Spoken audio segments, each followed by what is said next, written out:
Following on from its success as winner of ESG Company of the Year at the 2021 Small Cap Awards, we're catching up with Symphony Environmental Technologies.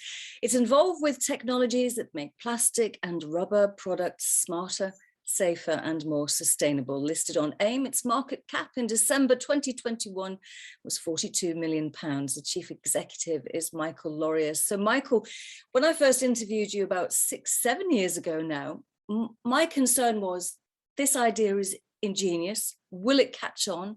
Or will it be one of those ideas that's ahead of its time and not have the investment to carry on? But here we are. The global plastic pollution problem is now a mainstream debate topic, something that you had anticipated about a decade ago. Yes, Sarah, we're certainly ahead of our time, that was for sure, and I think we're still ahead of our time. But we're in the right space at the right time, so we got there first. And I think what we're seeing now is huge recognition of what we're doing. And the ESG award that we recently had is only one example of many. So we could quote various different other awards that we've been getting from the United States into other parts of recognition in the Middle East. So there's a lot going on. The world has a problem. And the critical part of all of this is that you can have the very best technology in the world, and we believe we have, but if you don't know how to get it to market, it doesn't matter what you have. The issue is getting it to the market. And I think with what we've done, we've actually put in the systems and we keep upgrading the systems to get it to the market. Okay, so that is a big challenge, getting it to the market. So let's talk about it and them, because you've got D2W, which is biodegradable. It's probably one of the most established oxo-biodegradable plastic technologies around, lots of growth potential. The UK is becoming more supportive of its adoption, but is the UK adopting it quick enough? What can you do to market it to the likes of Joe Bloggs on the street? Well, marketing it to Joe Bloggs in the street is not a difficult, but if that was our policy, we'd run out of money very quickly. So we have to think of the macro way of dealing with it. And the macro way of dealing with it is to engage with government. And our government is slow.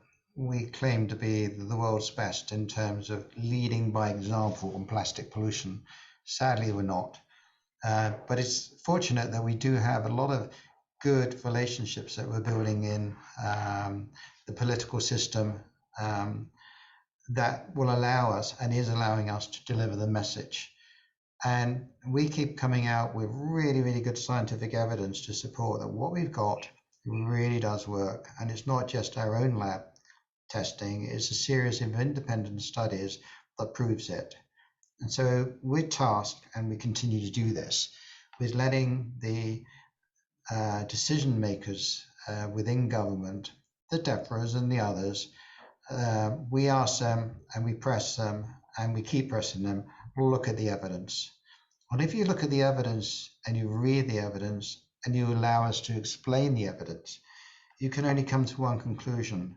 You must mandate, like in other countries, to ensure that this technology is used in all plastics, because making plastics that where you don't know what happens at the end of its useful life, you don't know how long it's going to take to degrade, where it's going to go, is irresponsible. And if you don't have a solution, yeah, perhaps you do ban it. And so you see a lot of government policies that says, I'm going to ban the drinking straw.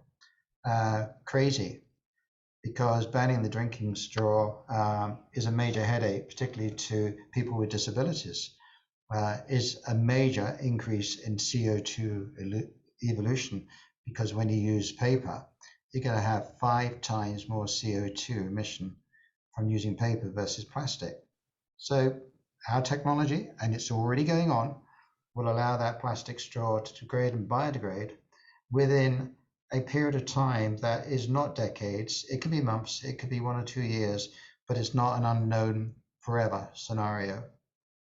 So I'm just wondering if the biggest challenge are the regulators, because the EU imposed a ban on a material which they call oxo-degradable plastic, but you're educating them that the ban doesn't apply to what you do, which is oxo-biodegradable plastics. How much of a headache is this? Well, when you talk about the EU, you're not talking about science, you're talking about politics. Because the EU decided that they would ignore their own chemical agency in making the decisions, and they decided that they would ignore their own Central European normalization, where you actually describe and put the descriptions down for products. And they define oxo-degradable as a product that doesn't obviously degrade, biodegrade, I should say. And they describe oxo-biodegradable as a product that will biodegrade. Now the EU said, oh, it's all the same. None of it biodegrades. That's a political decision that we made, and then we'll rewrite the descriptions. Well, they did a pretty bad job rewriting the descriptions, because what they actually wrote, and we agree with, we're buying a product that doesn't biodegrade, that's not recyclable, that has no environmental benefit, and that is not compostable. Well, thank you for describing our product, because you've actually, in banning a product that you've just described, you actually supported the idea of our product, because it does all of that. The EU doesn't like that, because they are politically compromised to ensure that you knock out plastics, to open up the opportunities for alternatives, crop-based materials, or you open up the alternatives to sell more paper, because there were political favors exchanged. This is not about science. This is pure, ugly politics. So which corporates understand the science then? So which deals have you signed? Because I was reading something about bread wrapping. Well, bread wrapping in relation to degradable, and also antimicrobials. We are making huge progress globally, and the world is not about the EU. And you'll find that our revenues are mainly outside of the EU, because we have different rules inside the EU, a lot of them quite bizarre, different rules in, let's say, United States, which are more amenable to our technologies, which is why you saw the approval of the FDA bread packaging that we got. And then we announced 2 months later that we got the Canadian government, Canada Health, to approve our technology for bread wrapping. So we're now in 2 markets. We're in the market not just through one DTP technology, but many DTP technologies that deals with food protection and food waste. Minimize waste, make sure your food is that much better when it comes to the consumer. And because of that, it's got a lot more value than protecting the environment. So you bring the two together, and we've started to do that, bringing 2 technologies together that deals with the environment, that deals with food waste, that deals with food protection. And then you move into, excuse me, other sectors, health sectors. We would have seen the announcement that we did with Meditech. And they're a large glove manufacturing company. And at the moment, we're very, very worried about coronavirus. Every day there's some news. And the most recent reports we have are quite spectacular. Well, we started by saying that we got a 99.99% kill in accordance with the standards within 24 hours. Very recently, we found that, excuse me, on a glove, that we got a kill of 99.99% in 10 minutes. And we were never inventing a technology to be a disinfectant. We were inventing our technology to give long-lasting protection against viruses, bacteria, which you get in food. And so we got the right partners, getting it to the market through an established partner that sells hundreds of millions of gloves. And that's a process that's ongoing. So part of what I said earlier, getting product to market, how do you get it to the market? You connect and you collaborate.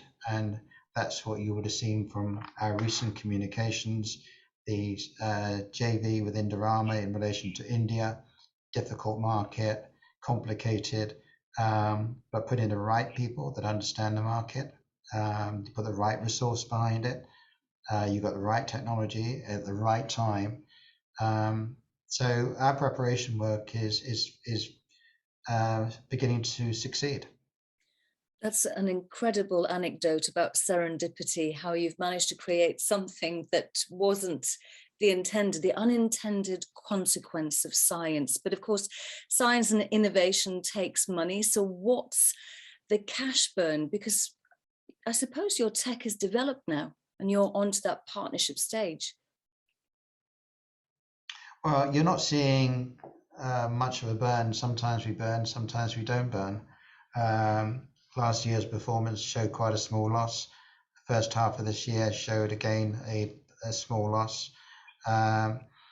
We bring in something like £750,000 of new money coming in at something like a 20% premium to the share price, which indicates that Symphony shares trading at wherever they're trading is not reflective of anybody that wanted to take a decent stake. Did we really need to do it? Not really. We had sufficient headroom within our own cash flow and our own banking facilities, which we don't touch. So we're pretty comfortable on our cash. Our sales, of course, and our gross profits that we generate, we pour it all into the market development and R&D. So cash burn, yes, it's important, but do we have a cash burn? I don't see that we do have a cash burn at the moment, or even a meaningful cash burn if we occasionally slip into that territory, but we don't. So we're succeeding, and what we're seeing at the moment is more and more governments that are supporting the idea of our technology because they cannot ban plastics.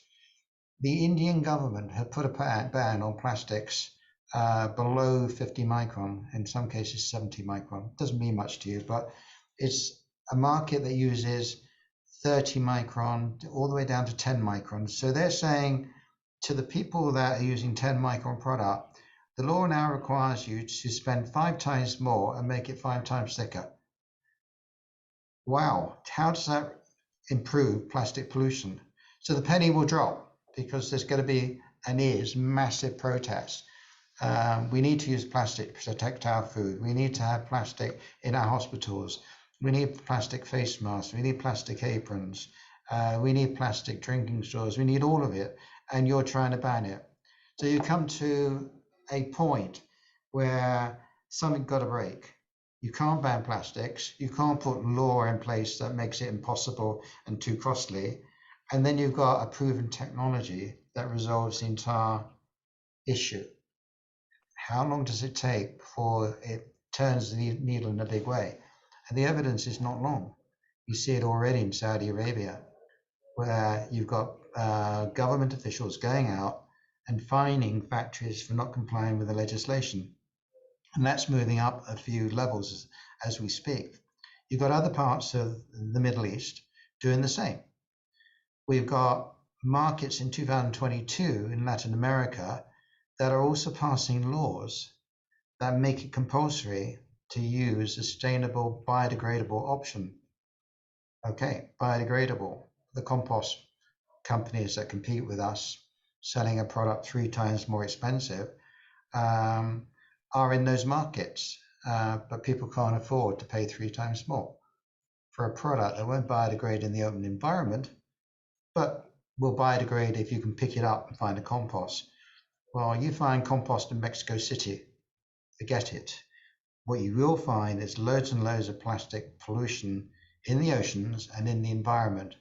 And that's the issue. Our technology will resolve that issue because it will rapidly change it from a plastic material to a biodegradable product that then goes back to nature.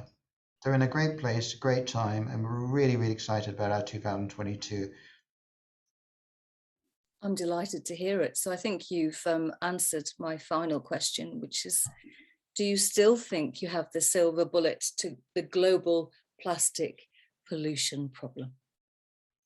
Well, as you heard me say, I think we have the silver or the golden bullet, if you like, in relation to plastic pollution, because at the end of the day, plastics is the best of the best. It's proven to be the best in terms of the life cycle assessment. There is no other material like plastic that's got the environmental benefits that plastic has got. And then, of course, what we have in relation to bread packaging, it's really, really a big ticket item for us. And we've been in that development phase for between 8 and 10 years. We're now coming to the end of that tunnel. I'm looking forward to our next catch up, but hopefully it's not going to be in 7 years' time. Michael Laurier, Chief Executive of Symphony Environmental Technologies. Thank you very much indeed. Thank you very much. Good to see you again.